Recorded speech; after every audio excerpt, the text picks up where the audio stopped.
مسجد نبی میں کسی نے کہا کہ مسجد عائشہ جناح سے عمرہ صرف مکے کے لوگ کر سکتے ہیں. بھئی جب مکے کے کر سکتے ہیں تو مدینے کی بھی کر سکتے ہیں, ہر مسلمان کر سکتے ہیں. بی بی عائشہ تو مکے کی نہیں تھی, وہ تھی مدینے کی. جس کو حضور نے حکم دیا تھا کہ جاؤ عمرے کے لیے, تو بی بی عائشہ مکے کی نہیں رہنے والی تھی, وہ تو مدینے میں ہجرت کر گئی, حضور کے ساتھ حج پہ آئی تھی. تو پھر مکے والے کر سکتے ہیں, مدینے والے کیوں نہیں کر سکتے؟ بس یہی سمجھ کی بات ہوتی ہے, ان کا قصور نہیں ہے, سمجھ اتنی ہے کہ وہ بات کی تہ کو نہیں سمجھ سکتے.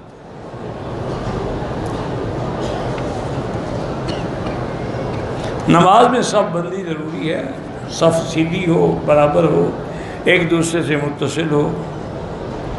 نمازی کے آگے سے گزر جاتے ہیں, بہرحال نہیں گزرنا چاہیے, لیکن اصل مسئلہ سمجھو. ہماری مسجدوں میں تو 200-400 آدمی ہوگا, 10 منٹ میں مسجد خالی ہو جائے گی. یہاں تو 10 لاکھ آدمی ہے, اگر ہم بیٹھے رہیں تو یہ 2 گھنٹے کے بعد فارغ ہوں گے. تو اس لیے حکم ہے کہ مجبوری ہو تو سجدے کی جگہ سے دور ہو کے گزر جائے.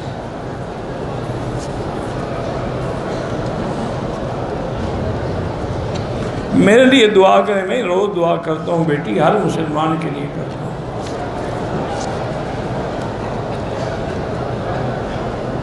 ہم دین پر شریف سے آئے ہیں, اللہ آپ کا سفر قبول فرمائے. جو بھائی بیمار ہیں اللہ شفا عطا فرمائے. کہتے ہیں کہ کل جمعیت علماء اسلام نے ختم نبوت کے لیے اجتماع کرنا ہے, اللہ کامیاب فرمائے. ختم نبوت تو ایک ایسا مسئلہ ہے نا جی,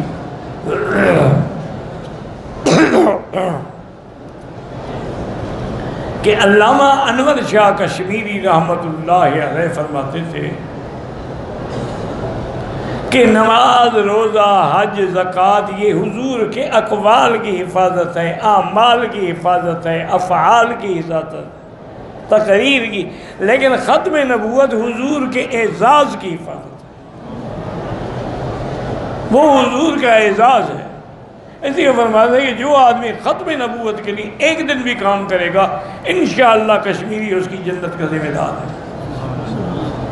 تو ختم نبوت کے لیے جو اجتماع کر رہے ہیں اللہ کامیاب فرمائے, اور اللہ تبارک و تعالی ہر مسلمان کو اس صحیح مسئلے میں مدد کی توفیق عطا فرمائے.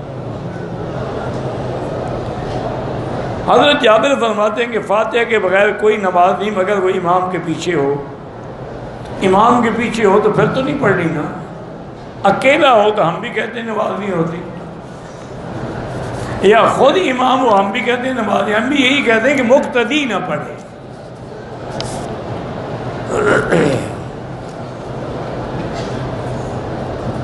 سجدہ تلاوت عصر کے بعد بھی کر سکتے ہیں, لیکن بہتر ہے مغرب کے بعد کریں. طواف کے بعد نوافل نہیں ہے, واجب ہیں, وہ مغرب عصر کے بعد نہیں مغرب کے بعد پڑھیں. میری بیٹی نے میٹرک کیا ہے, وہ عالمہ بننا چاہتی ہے, اللہ کامیاب کرے. عالمہ بنے یا ڈاکٹر بنے, استخارہ کر لو, جس میں خیر ہو اس پر عمل کرو.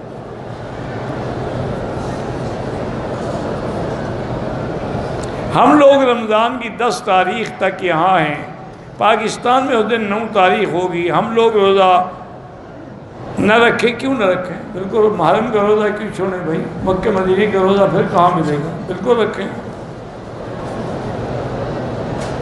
حجر اسود کے سوا کسی جگہ کو بوسہ نہ دیں. مرحوم نے مرنے سے پہلے زبانی وصیت کی تھی کہ میرا منہ بیلا بیٹا ہے, جو کچھ بھی ہے میرے بیٹے کا ہے. مرحوم کا انتقال ہو گیا, جائیداد سب کو ملے گی, منہ بیلے بیٹے کا کیا تعلق ہے؟ یہ وصیت ہی غلط ہے, خلاف شریعت. اس کی بیوی کو بھی ملے گی, باقی اولادوں کو بھی ملے گی. عورت حالت حیض میں ایسی جگہ باہر بیٹھے کہ خانہ کعبہ نظر آئے دیکھ سکتی ہے. اسلام آباد میں بھی تبلیغی اجتماع, اللہ کامیاب. جہاں بھی دین کا اجتماع ہو اللہ سب کو کامیاب کرے. طواف کے بعد 2 رکعت واجب ہے, نفل پتہ نہیں کہاں سے لوگوں نے بنا رکھی ہے, یہ کوئی نفل نہیں ہے.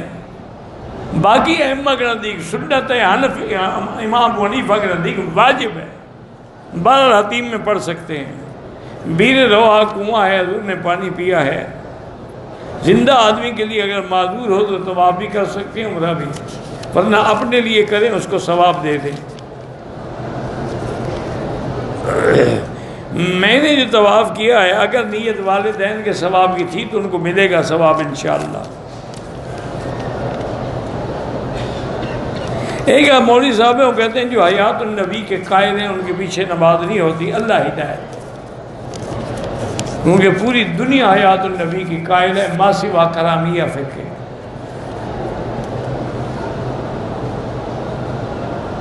مرنے والے نے اپنی پہلی بیوی سے شادی کی تھی، اس سے جو اولاد لڑکی ہوئی وہ مرنے والے کے نطفے سے پیدا نہیں ہوئی،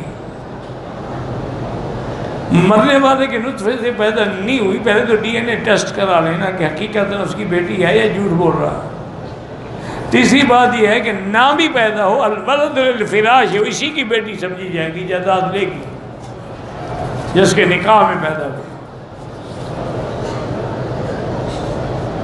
ٹوپی پہنے بغیر طواف ہو جاتے ہیں؟ ہاں جی ہو جاتا ہے۔ قضا عمری جیسے نماز پڑھتے ہو پڑھتے رہو۔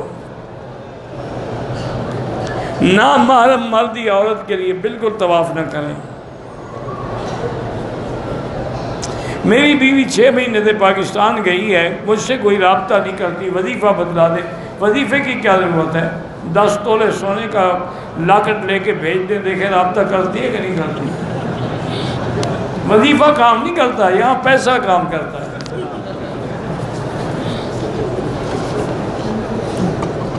مرد کتنی دیر تک اپنی بیوی سے دور رہ سکتا ہے؟ شرعاً تو 6 مہینے سے زیادہ نہ رہے، ورنہ ہر آدمی کی حالات الگ ہیں، کوئی آدمی ایک رات بھی دور نہیں رہ سکتا۔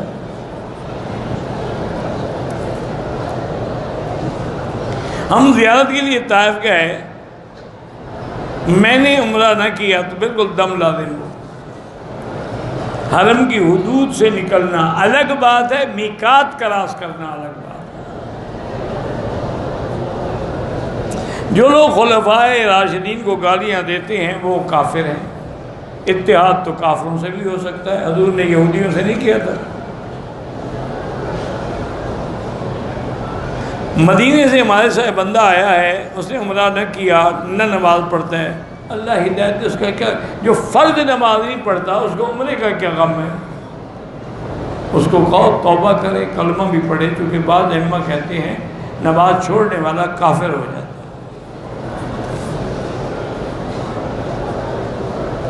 حرم شریف میں جو بھی نیکی کرو گے اس کا 1 لاکھ ملے گا۔ میرا ایک دوست بیمار، اللہ ہر بیمار کو شفا دے، میں نے اپنی بیٹی کا منگنی ایک ایسے آدمی سے کہ بے نماز نشہ کرتا ہے، بعد میں وہ رشتہ ختم کر دیں، ایسے بندے کو بیٹی نہ دے۔ کسی نے کہا کہ 70,000 دفعہ لا الہ الا اللہ کا ورد کرتے رہو۔ میں نے عمرہ طائف سے کیا، پہلے چکر میں گندہ ظاہر کرنا بھول گیا، کوئی بات نہیں۔ میں نے احرام باندھا عمرے کے لیے، طواف کے دوران کندھا چھپایا ہوا تھا، یاد نہیں رہا، کوئی بات نہیں۔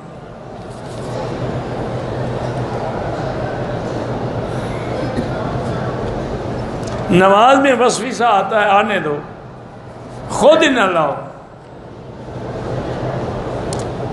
کچھ لوگ منت مانتے ہیں کہ میرا کام ہو جائے تو میں اپنی یہ چیز میں سونا ہے گھڑی خیرات کروں گا، تو کریں بالکل، یا اس کی قیمت کے برابر خیرات کر دیں، وہ بھی ٹھیک ہے۔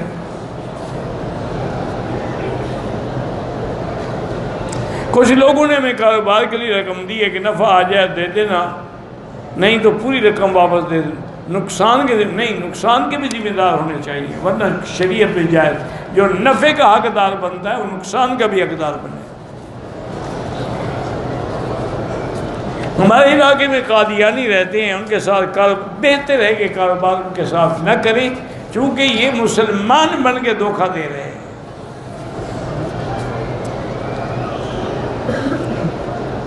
جو نقصان کے ذمہ دار نہیں ان کے ساتھ بے شرع جائز ہی نہیں۔ احرام پہنے ہوئے برتن دھو سکتے ہیں، صابن خوشبو والا نہ ہو۔ ایک مسجد کے پلاٹ کو فروخت کر کے دوسری مسجد بھی لگا سکتے ہیں، ہاں لگا سکتے ہیں۔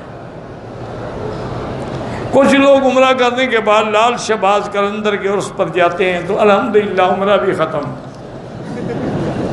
توحید کے بجائے جا کے شرک کرتے ہیں۔ حضور نے کبھی حضرت جبریل سے قوت با کی بات تو نہیں ہے، حدیث میں اتنا آتا ہے کہ حضور نے فرمایا کہ میں کمزوری محسوس کر رہا ہوں۔ تو حضرت جبریل نے عرض کیا کہ حضور آپ تلبینہ استعمال کریں۔ تلبینہ یہاں بڑا بڑا مل جاتا ہے، یہ نہیں ہے کہ تلبینے میں 40 مردوں کی طاقت ہے، یہ تم نے خود بنایا ہے۔ رزق کے لیے استغفار زیادہ پڑھیں۔ 20 رکعت تراویح ہی قرآن و حدیث سے ثابت ہے۔ ہمارا ایمان ہے کہ حضرت عمر کا فیصلہ جو ہے سنت رسول ہے، اور سنت رسول جو ہے وہ اللہ کا حکم ہے۔ اپنی جوتی کوئی اور لے جائے تم نہ لو، باندھ کے اپنے پاس رکھو۔ چوٹ لگنے سے پاؤں کی انگوٹھی سے خون نکل گیا، کوئی دم نہیں ہے۔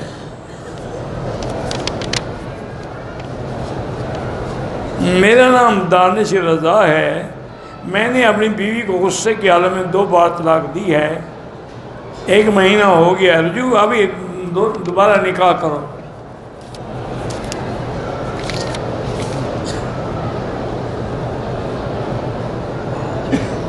ہاں جی بالکل، مدرسے میں دینی دنیاوی دونوں تعلیم دے سکتے ہیں۔ مدرسے میں جو غیر رہائشی بچے غریب ہیں ان کو زکوٰۃ دے سکتے ہیں، دے سکتے ہیں، لیکن معلمہ کو تنخواہ زکوٰۃ سے نہیں دے سکتے، تنخواہ الگ چیز ہے۔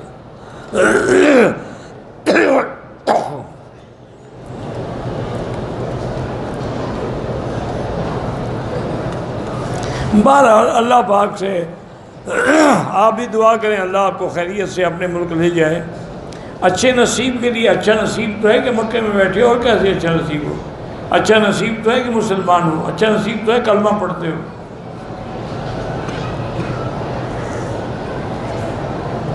کاروبار کی ترقی کے لیے استغفار پڑھیں، گھر کی ناچاکی ختم کرنے کے لیے لا حول پڑھیں۔ میری بہن اور بہنوئی حج پہ آ رہے ہیں، میں ان کے ساتھ حج پہ آ سکتی ہوں؟ ہاں جی آ سکتی ہیں۔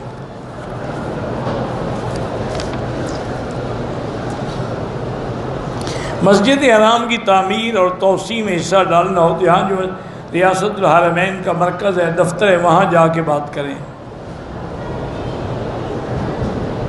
مسجد اقصیٰ کے شہید کرنے کا کوئی حدیث میں اشارہ نہیں ملتا۔ جہاز میں احرام باندھا، نفل اور نیت جدہ ایئرپورٹ کی بالکل دم ہے، تو آپ جہاز میں جب احرام باندھا تھا نیت بھی کر رہے تھے۔ احرام باندھا، بند چپل پہنی، پاؤں کی ہڈی ٹنگی نہیں تھی، اس پہ دم نہیں ہے۔ والدہ کی صحت، اللہ ہر بیمار کو شفا دے۔ جب آدمی اپنے ملک سے آتا ہے جو پہلی نظر پڑتی ہے کعبے پہ، دعا قبول ہوتی ہے۔ زندہ آدمی کے لیے آپ اپنے لیے عمرہ کر کے اس کو ثواب دے دیں، عمرے سے طواف زیادہ افضل ہے۔ زندگی کی قضا نمازیں ہر سنت نفل کے بجائے وہی پڑھتے ہیں۔ میرا ایک بیٹا نافرمان ہے، میں اس باغی ہو اس کو جائیداد سے بالکل جائیداد کا حصہ دینا پڑے گا، آپ محروم نہیں کر سکتے۔ جو لوگ سر اور داڑھی کو کلر کرتے ہیں بالکل جائز ہے، لیکن کالا نہ ہو۔ میرا بھائی ہمارے والد کی جائیداد کاروبار لے گیا ہے، میرا والد زندہ بھی نہیں، جب پتہ نہیں بالکل لینا چاہیے۔ قسطوں میں کام کرتا ہوں، جو بندہ قسط نہ دے اس کو کرایہ لگانا یا کسی جرمانہ نہ لگائیں اس کو۔ میں اپنی جائیداد میں سے ایک فرما بردار بیٹے کو زیادہ جائیداد دے سکتا ہوں، نہیں دے سکتے ہو۔ میں 10ویں دفعہ عمرے پہ آ رہا ہوں، حج عمرے سے فرض نہیں ہوتا۔ مجھے کوئی ایسا وظیفہ بتائیں کہ شیطان دور رہے، اللہ کا قرآن پڑھیں اور لا حول ولا قوت الا باللہ زیادہ پڑھیں۔ میرا باپ، اس کے لیے آپ عمرہ بھی کر سکتے ہیں، طواف بھی۔ احرام کھلنے کا خطرہ رہتا ہے تو اوپر آپ پیٹی باندھ لیں۔ عمرے کی ادائیگی یا طواف کو فوقیت دینی چاہیے۔ نماز کے آگے نہ گزریں، مجبوری ہو تو سیدھے کی جگہ سے دور گزریں۔ نماز کے انتظار میں بیٹھے نیند آ گئی، ٹیک نہیں لگائی ہوئی تھی، وضو نہیں ٹوٹتا، وضو تب ٹوٹتا ہے جب ٹیک لگا کے نیند آئے۔ چیز رکھ کے بھول جاتی ہے، استغفار پڑھا کریں اور سورۃ والضحیٰ پڑھ کے یاد کیا کریں۔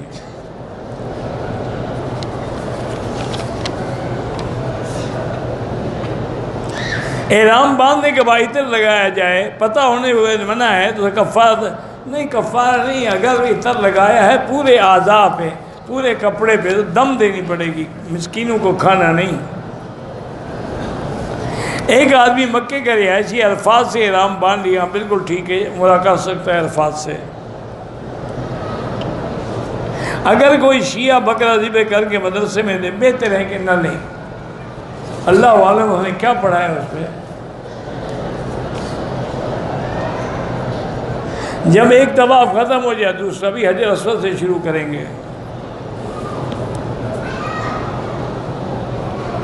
کہتے ہیں کہ عمرہ پڑھنے کے بعد آدمی جب پاکستان میں جائے سب سے پہلے اپنی بیوی سے ملے، بیوی سے ملو نہ ملو اس کا شریعت سے کوئی تعلق نہیں۔ حرم کے بغیر روڈ پر جو لوگ نماز پڑھنے کی بھی نماز ہو جاتی ہے، رکن یمانی پہ ہاتھ لگے تو بسم اللہ اللہ اکبر کہیں ورنہ نہیں۔ طواف رہ جائیں، طواف کے 2 رکعت رہ جائیں، پاکستان چلا جائے وہیں پڑھ لیں۔ میرا بھانجا بیمار ہے، اللہ شفا عطا فرمائے۔ حرم میں جو قہوہ چائے ملتی ہے پی سکتے ہیں، باہر کی جو سبیل لگی ہوئی ہے، غریب ہیں تو کھا سکتے ہیں، امیر ہیں تو نہ کھائیں۔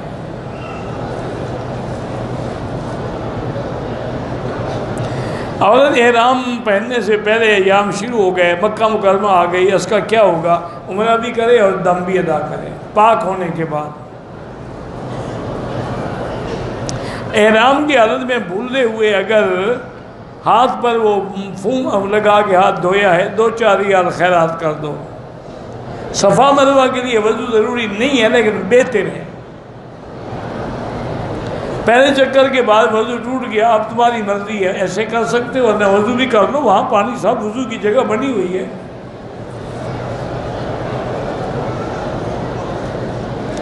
بہرحال حنفی مسلک میں جنازے میں سبحانک اللہم و بحمدک پڑھنی ہے، ان کے نزدیک تو یہ نماز ہے ہی نہیں، یہ تو دعا ہے۔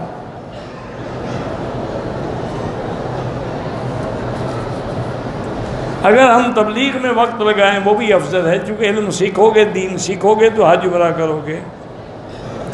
مسجد عائشہ میں عمرے کے لیے صبح نماز کے فجر جائیں تو نماز نہ پڑھیں تو نیت کر کے آ جائیں۔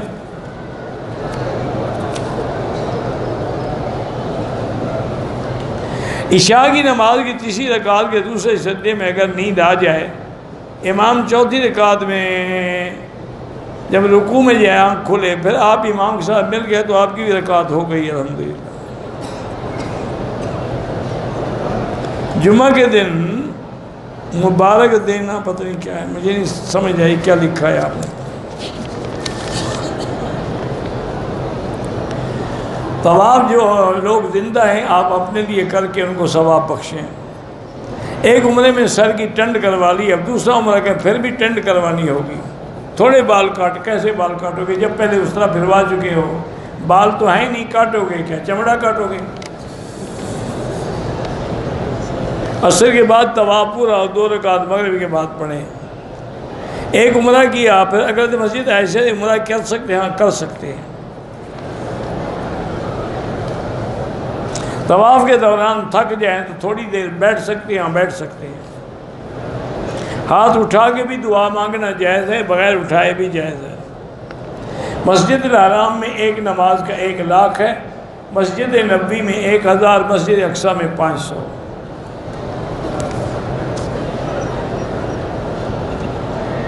میں مدینے سے واپسی پہ شدید بیمار ہو گیا، شوگر کا مریض ہوں، احرام نہیں باندھا، کوئی دم نہیں آپ پہ۔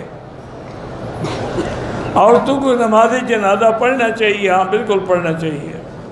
اگر طواف میں رمل نہیں کیا تو کوئی دم نہیں ہے۔ جنازے کے بعد ہاتھ اٹھا کے دعا مانگنا بدعت ہے۔ میرے سینے پر پھوڑا ہے، زمزم لگائیں اور اللہ سے دعا کریں۔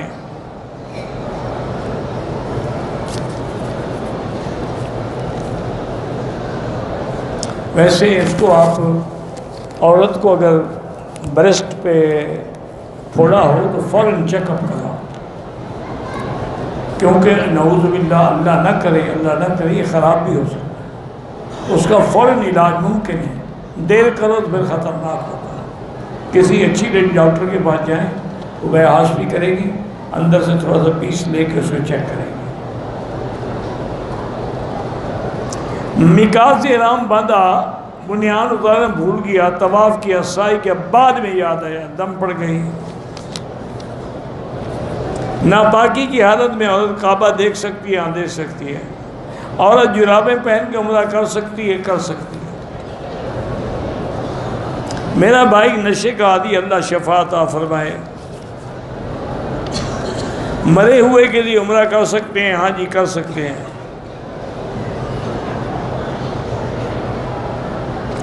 ایک آدمی نے حج کا ارادہ کیا تھا، پیسے بھی جمع کرائے، لیکن بیمار ہو گیا، اب نہیں آ رہا، کوئی بات، اللہ پھر نصیب کرے گا، زندگی ہے۔ میرے شوہر کی موبائل کی دکان ہے، کبھی کام کم کبھی زیادہ، 1.5 لاکھ قرضہ بھی ہے، ہم زکوٰۃ لے سکتے ہیں؟ ہاں لے سکتے ہیں، قرضے والا زکوٰۃ لے سکتا ہے۔ وضو کے بعد کون سی دعا پڑھیں؟ اللہم اجعلنی من التوابین واجعلنی من المطہرین واجعلنی من عبادک الصالحین۔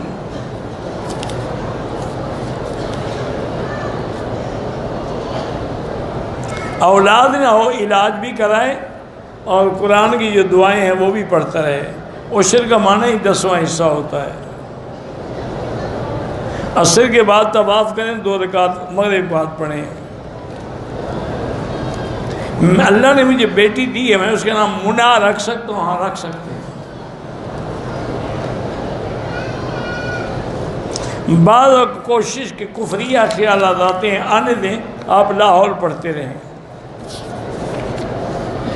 میں کراچی سے دبئی آیا، مجھے پیشاب کی تکلیف شروع ہو گئی، میں نے احرام باندھنا نیت کی، مکے آ گیا، اب تکلیف اور بڑھ گئی ہے، پیشاب کے لیے بیگ لگایا لیا ہے، تو بہرحال آپ کو عمرہ بھی کرنا چاہیے اور دم بھی دینا چاہیے، بیگ لگا رہے کوئی بات نہیں، بیگ لگا ہوا ہو تو کوئی فرق نہیں پڑتا۔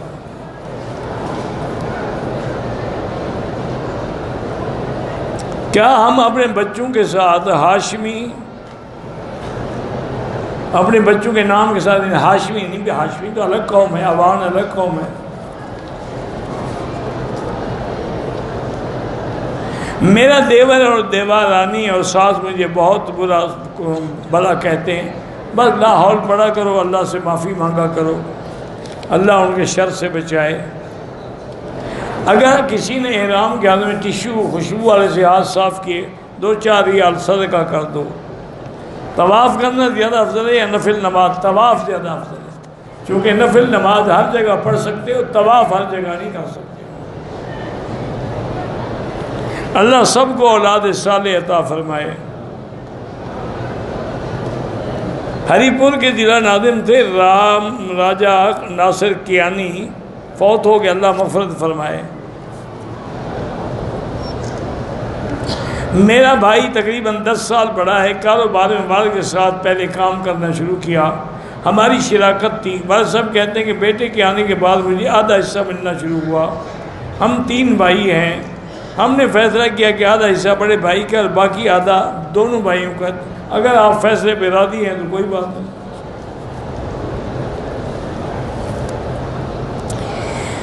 ہمارے چچی اور چچا کے لڑکے کے ساتھ عمرے کے لیے آ سکتی ہے؟ نہیں۔ میرا بھتیجا بیمار ہے، اللہ شفا عطا فرمائے۔ عمرے کے دوران چھوٹے بچے نے بال توڑ دیا، کچھ نہیں ہوتا، چاہے جڑ سے بھی نکل جائے کچھ نہیں ہوتا۔ اللہ جو فوت ہو گئے ان کی مغفرت فرما، اور جو زندہ ہیں ان کو دین پہ چلا۔ اللہ تبارک و تعالی ہر لڑکی کی اچھی جگہ شادی کا رشتے کا انتظام فرمائے، اور اللہ سب مسلمانوں کو رزق حلال نصیب فرمائے۔ ماں اپنی جائیداد بچوں میں برابر تقسیم کرے، بالکل برابر تقسیم کرے، دم کا معنی یہی ہوتا ہے کہ ایک بکری آدمی منڈی میں جا کے لے ذبح کرے اور وہاں جو فقراء ہوتے ہیں انہیں تقسیم کرتے ہیں۔ واللہ اعلم۔ اللہم صلی علی سیدنا محمد وعلی آل سیدنا محمد وبارک وسلم۔ لا الہ الا اللہ العظیم الحلیم، لا الہ الا اللہ رب العرش العظیم، لا الہ الا اللہ رب السماوات رب الارض رب العرش الکریم، لا الہ الا انت سبحانک انا کنا من الظالمین، لا الہ الا اللہ الملک الحق المبین۔ اللہم نسألک باسمائک الحسنی وصفاتک العلی، نسألک بموجبات رحمتک وعزائم مغفرتک والسلامۃ عن کل اسم والغنیمۃ عن کل بر۔ اللہم لا تدع لنا ذنبا الا غفرتا ولا ہما الا فرجتا ولا عیبا الا سترتا ولا کربا الا نفستا ولا ضالا الا ہدیتا ولا فسادا الا اصلحتا ولا مریضا الا شافیتا ولا حیا الا ہدیتا ولا میتا الا رحمتا ولا حاجت من حوائج الدنیا والآخرہ الا قضیتها۔ یا اللہ بیماروں کو شفا عطا فرما، یا اللہ بے حیاؤں کو حیا عطا فرما، یا اللہ بے دینوں کو دین عطا فرما، بے اولادوں کو اولاد صالح عطا فرما، جن کے گھروں میں بچیاں ہیں ان کو خیر کے رشتے نصیب فرما، بے روزگاروں کو روزگار نصیب فرما، قرض داروں کے قرض عطا فرما۔ یا اللہ پوری دنیا میں جہاں مساجد ہیں، مدارس ہیں، مراکز ہیں، دین کی جماعتیں ہیں، دین کے اجتماع ہیں، کامیاب فرما اور حفاظت فرما۔ یا اللہ حرمین الشریفین کو قیامت تک محفوظ فرما۔ یا اللہ پاکستان کی حفاظت فرما۔ یا اللہ مسلمان فلسطین میں ہیں، حلب میں ہیں، شام میں ہیں، کشمیر میں ہیں، ہند میں ہیں، عرب میں ہیں، عجم میں ہیں، افغان میں ہیں، ان کی جان مال آبرو عزت کی حفاظت فرما۔ ربنا آتنا فی الدنیا حسنۃ وفی الآخرۃ حسنۃ وقنا عذاب النار۔ صلی اللہ تعالی علی خیر خلقہ سیدنا محمد وعلی آلہ وصحبہ اجمعین۔ اللہم صلی علی سیدنا محمد وبارک وسلم۔